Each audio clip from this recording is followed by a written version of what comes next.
اخبار کوتاه، دقیق و مهم روز سه شنبه از سوی کمیسیون تماس با شخصیت‌های افغان تا اکنون 481 کادر به کشور بازگشته اند.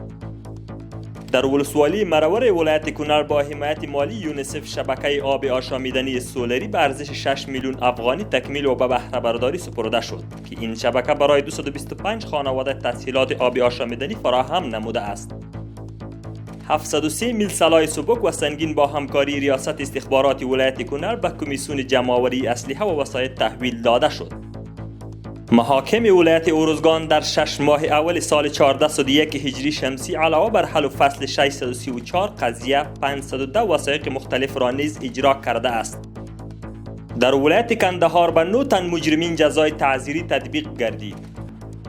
کار بازسازی و ساخت یک شبکه آبرسانی در قریه نازیان ولسوالی پچیراگام ولایت ننگرهار به مصرف $38,000 آمریکایی از طریق ریاست احیا و انکشاف دهات آن ولایت به همکاری تکنیکی مؤسسه IMC آغاز گردید.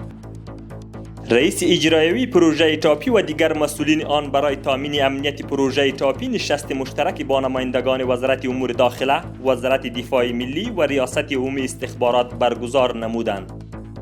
امارت اسلامی افغانستان طی یک سال گذشته در 3 بخش مهم با کمپانی‌های خارجی قراردادهای مهم سرمایه‌گذاری را امضا نموده و کار عملی آن آغاز گردیده است.